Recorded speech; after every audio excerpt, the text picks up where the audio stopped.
अयोध्या में प्राण प्रतिष्ठा को लेकर वैदिक अनुष्ठान शुरू हो चुके हैं। पहला दिन गुजर चुका है। सबके मन में यह उत्सुकता रही कि आज मंदिर परिसर के अंदर दिन भर किस तरह का आयोजन रहा, किस तरह के अनुष्ठान हुए।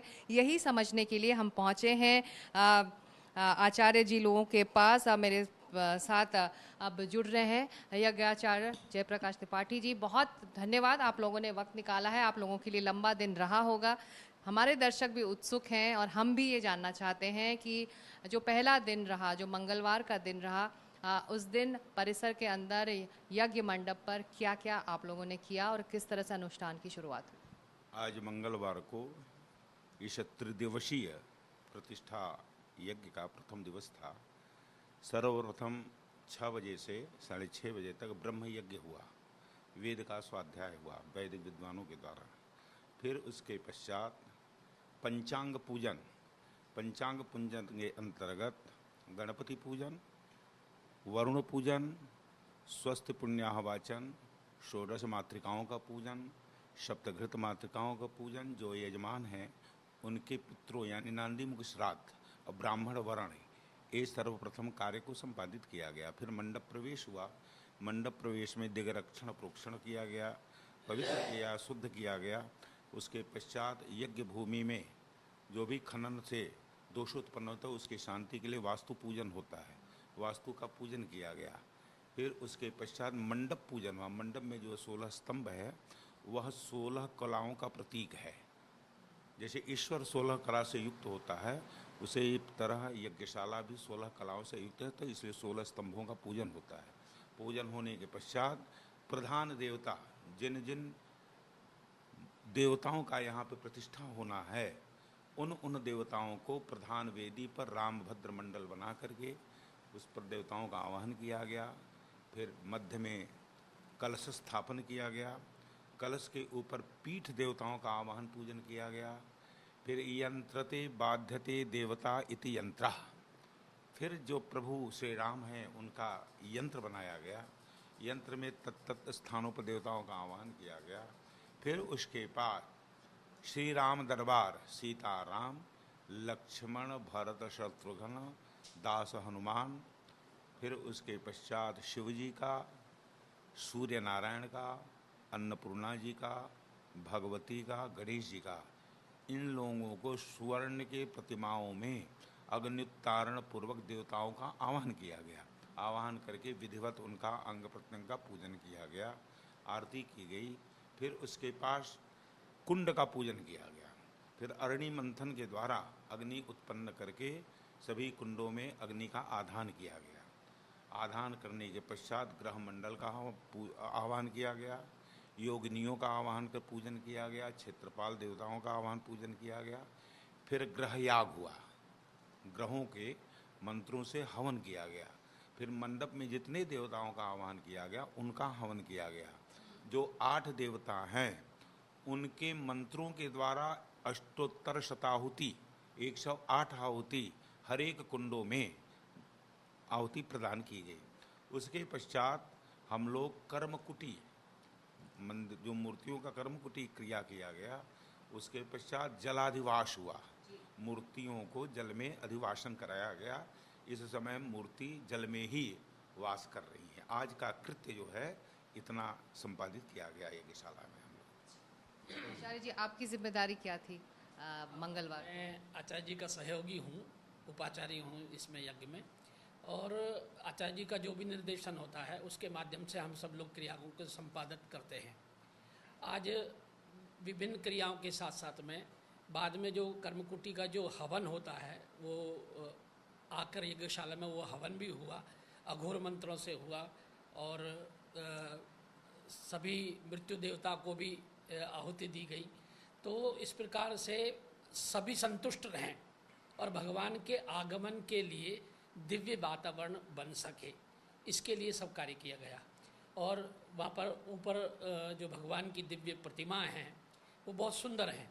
उनमें प्राण प्रतिष्ठा जब हो जाएगी तो और दिव्यत्व आ जाएगा। उस दिव्यत्व के लिए हम सब लोग प्रतीक्षारत हैं, और हम सबको नहीं, पूरे देश और विदेश में जो भी हिंदू हैं उन सबके सौभाग्य का उदय होने का काल है। भगवान रामलला का जन्म हुआ। अब भगवान राजा के रूप में आ रहे हैं और रामलला से राजा राम। हाँ, राजा राम आ रहे हैं और परिकर सहित आ रहे हैं और उनके जितने भी और भारत में जो पंचदेव पूजन है उसकी भी प्रतिष्ठापना हो रही है।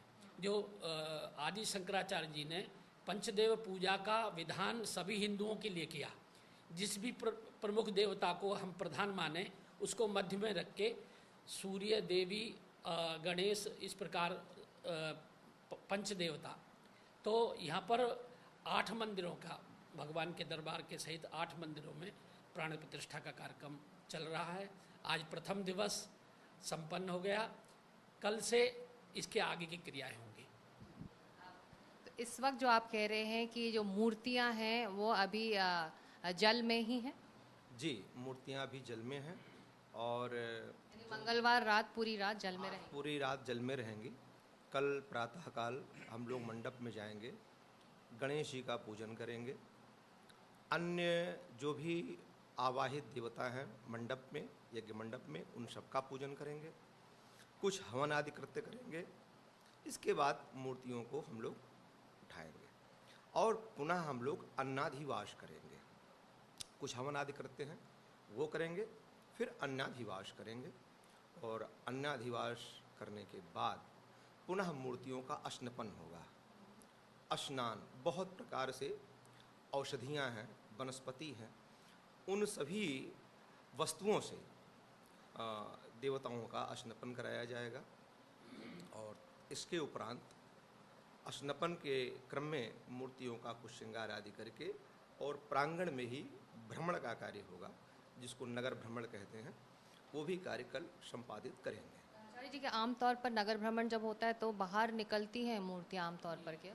नहीं, अब चूंकि मूर्तियां हमारी बहुत विशाल हैं, बहुत बड़ी हैं मूर्तियां, तो उनको इतना दूर ले जाके संभव नहीं है। तो उसका ये है क्रम कि हम लोग, बहुत प्रासाद बड़ा है, मंदिर का प्रांगण बहुत बड़ा है, एक नगर के समान ही है, तो इसलिए हम लोग अंदर ही मूर्तियों को लेके भ्रमण करेंगे और नगर भ्रमण का क्रम उससे पूर्ण हो जाएगा। तदनोपरांत स्नान आदि कृत्य करने के बाद पुनः हवन आदि का कुछ कर्म है वो संपादित होगा और इस तरह से करने के बाद फिर पुनः शय्याधिवास का कार्यक्रम होगा। इतना कार्य हम लोग कल तक संपादित करेंगे। ये रहा बुधवार का कार्यक्रम। जी जी। और इस पूरे अनुष्ठान के दौरान वैदिक मंत्रों का उच्चारण भी लगातार किया जाता है। आप अगर हम समझा सकें उन मंत्रों का क्या महत्व? मंत्र में तो साक्षात देवताओं का वास है, पर आपने मंत्र शब्द बोला है तो मैं आपको मंत्र का भी बता देता हूँ। मंत्र का अर्थ है विचार।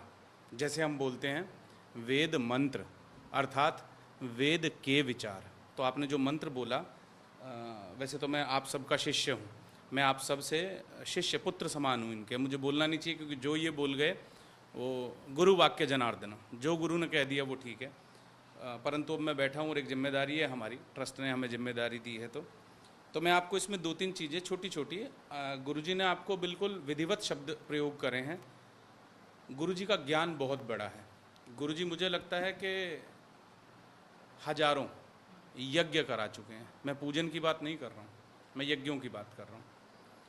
मैं जब बहुत छोटा था, गाजियाबाद में एक बड़ा दिव्य स्थल है, वहाँ गुरुजी 3 महीने यज्ञ के आचार्य रहे थे। तो आप सोचिए ये बहुत बड़ी बात है। गुरुजी ने एक शब्द प्रयोग किया, अरणि मंथन। अरणि मंथन का अर्थ है लकड़ियों का एक सांचा होता है, वो विशेष प्रकार की लकड़ी है। गुरुजी अपने साथ वर्षों प्रयोग की हुई, सिद्ध की हुई उस अरणि पात्र को लेकर आए हैं। उसके घर्षण से अग्नि उत्पन्न की जाती है। कोई माचिस, कपूर इत्यादि का प्रयोग नहीं होता है। वैदिक परंपरा में जैसे अग्नि उत्पन्न करने का विधान है, वो आचार्य श्री के आज श्रीहस्तों से कार्य हुआ, ऐसे अग्नि स्थापन हुआ। आज एक जलाधिवास पे मैं आपको थोड़ा सा अपनी तरफ से कहना चाहूँगा। पूजनीय गुरुजी ने भी जैसा जलाधिवास कहा, आज जलाधिवास है। कल किसी प्रकार का भ्रम ना हो, जलाधिवास बहुत बड़ी मूर्तियां हैं, उनको प्रतीकात्मक जैसा विधि में लिखा है वैसा जलाधिवास दिया है। ठीक है, ऐसा ही कल उनका अन्नादि फलादि घृतादि वास भी गुरुजी लोग कराएंगे। तीसरी बात आपने पूछा नगर भ्रमण। हाँ जी, नगर भ्रमण की व्यवस्था है मूर्ति प्रतिष्ठा में, यहाँ भी होगी। जो मूर्तियाँ लग रही हैं, 2 प्रकार की मूर्ति होती हैं। मैं पिछले वर्ष भी प्रतिष्ठा में ये कहा था। एक मूर्ति है जो स्थापित है, एक मूर्ति है जो उत्सव मूर्ति है।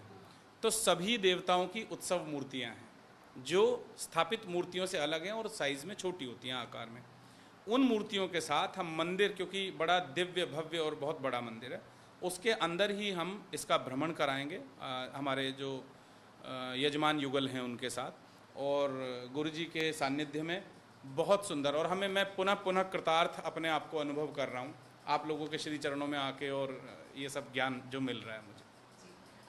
आचार्य जी, अब बात रही 5 जून की, बहुत बड़ा दिन है, और उस दिन हम जो कह रहे हैं कि जो कॉन्सेक्रेशन है, जैसे अंग्रेज़ी में कहते हैं प्राण प्रतिष्ठा, वो उसका दिन है। 2.0 प्राण प्रतिष्ठा कहा जा रहा है। तो 5 जून को क्या होने वाला है? 11:30 बजे से पहले तक का क्या अनुष्ठान की चर्या रहेगी? 5 तारीख को सवेरे प्रातःकाल यज्ञशाला में जो पूजन की विधि है उसको संपादित करके 10:30 बजे के आसपास हम लोग उस प्रांगण में पहुंचेंगे प्रासाद में। तो जो प्राण प्रतिष्ठा की विधि है शास्त्रों में, पद्धतियों में, उसका संपादन हम लोग करेंगे। तो देवो भूतवा देवम यजेत, पहले स्वयं अपने को देवता के समान होना चाहिए, तब ना हम देवता को बुलाएंगे, हैं? तो उसमें न्यास है। न्यास का अर्थ होता है रखना। जिस देवताओं के मंत्रों के द्वारा हम उनका संस्कार करेंगे, उन मंत्रों के पहले हम अपने हृदय में, हाथों में, बाहों में, मस्तक पर, ये सब जगह पर उसका आधान करेंगे। तब हम भी देववत हो जाएंगे। तब उस देवता के जो मंत्र विहित हैं, बीजाक्षर हैं बहुत सारे, और वो सब प्रकृति में जो तत्व हैं उनके भी बीज अक्षर हैं। जैसे पृथ्वी का बीजाक्षर लम शब्द है, वायु का यम शब्द है, ये सब तमाम अक्षर हैं ना, तो उन्हीं अक्षरों का समूह है। तो हम लोग उन अक्षरों को पढ़ करके कहते हैं प्राणाय प्राणाः, इस प्राषाण में प्राण तत्व आ जाए। फिर उन बीजाक्षरों का पाठ करके फिर कहते हैं जीव यह स्थितः, इसमें जीवत्व आ जाए। फिर उन्हीं मंत्रों को पढ़ करके सर्वेन्द्रियाणि, वाक् वाणी, मनः, चक्षु, श्रोत्र, जिह्वा, घ्राण, पाण, सभी अंगों का प्रत्यंग है। जिस प्रकार एक माँ के गर्भ में एक जीव आता है ना, तो पहले तो वो जलवत होता है, धीरे धीरे विकास होता है, अंग प्रत्यंगों का निर्माण होता है ना। फिर उसके बाद उसके अंदर संचरण आता है। तो जब सैया पर मूर्ति जाएगी तो इस संचरण काल होता है उस मूर्ति में। उस पर भी आम ह्रीम क्रोम सब बीजाक्षर से उसका न्यास कराया जाता है। तो उस प्राण तत्व माने उस जीव, उस प्रतिमा में जीवत्व भाव का संचरण हो जाता है, तभी उसको निद्रा आएगी। अगर वह निर्जीव रहेगा तो निद्रा की जरूरत है क्या है वहाँ पे? तो इस प्रकार करके ये प्रकृति में जो तत्व हैं उनके जो बीजाक्षर हैं वेदों में ऋषियों महर्षियों के द्वारा, उनका कर करके इस तरह से प्राण प्रतिष्ठा करके जब वह सर्व इंद्रियों का निर्माण हो जाएगा तब उनका नामकरण होगा। जैसे गर्भ से बच्चा बाहर आता है तो नामकरण संस्कार होता है ना, तो उसी प्रकार देखेंगे कि ये भगवान श्री राम की प्रतिमा है? तो उनके मंत्र के द्वारा श्री रामाय नमः रामम आवाहयामि स्थापयामि, यह कर करके उनको हम लोग मंत्रों के द्वारा प्रतिष्ठित करेंगे। उसी प्रकार वही क्रिया सभी तत्व मूर्तियों का होगा। उसके बाद फिर आरती होगी, फिर होगा, प्रथम पूजा होगा, उसी को महापूजा कहा जाता है। तो उनका षोडशोपचार विधि से उनका पूजन हो जाएगा और प्रथम आरती होगी, भगवान का स्वागत हम लोग करेंगे उनका। भगवान का श्रृंगार होगा, भोग लगेगा और विशिष्ट आरती होगी और एक दिव्य वातावरण निर्मित होगा। तो हम सब लोग धन्य हैं, सब भारतवासी धन्य हैं। विश्व में रहने वाले जितने भी राम के भक्त हैं वो धन्यता महसूस करेंगे क्योंकि राजा आ रहे हैं। सबसे विशेषता ये है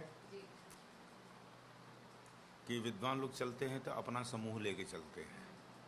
यहाँ पर हम लोग आए हैं, हम कहेंगे, आचार्य जी कहेंगे, ब्रह्मा जी कहेंगे, हमारे सहयोगी कहेंगे, सबके सहयोग, सबके ज्ञान विज्ञान जो गुरुजनों से प्राप्त है, सबके ज्ञान से यह कार्य संपादित हो रहा है। इसी को तो कहते हैं अनेकता में एकता, अनेकता में एकता।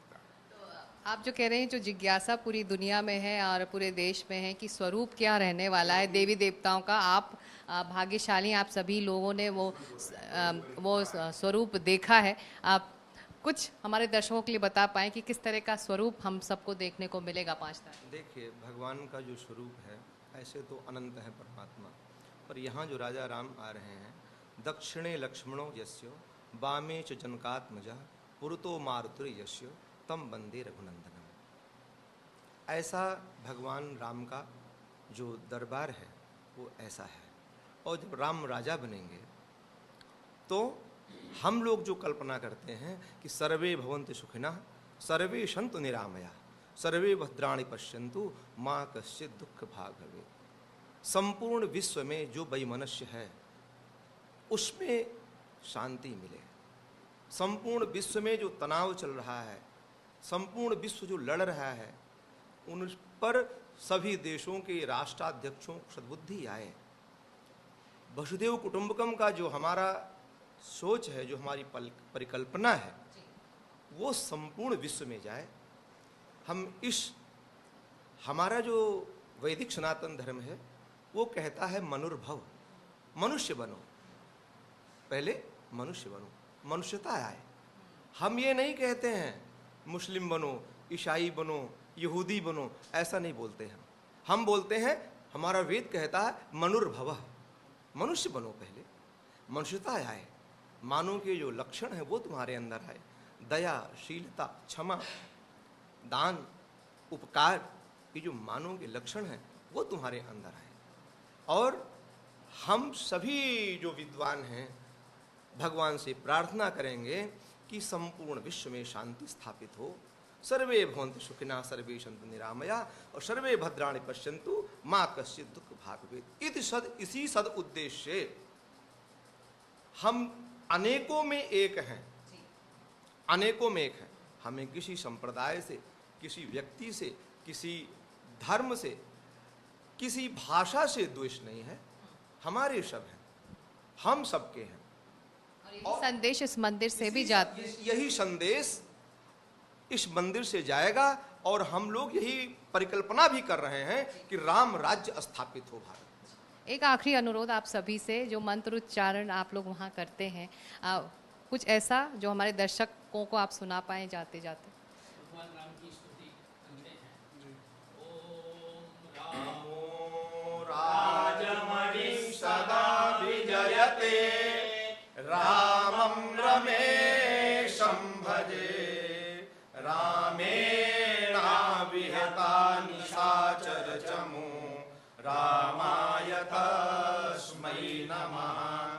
रामान्नास्ति परायणं परतरं रामस्य दासोऽस्म्यहं रामे चित्तलया सदा भवतु मे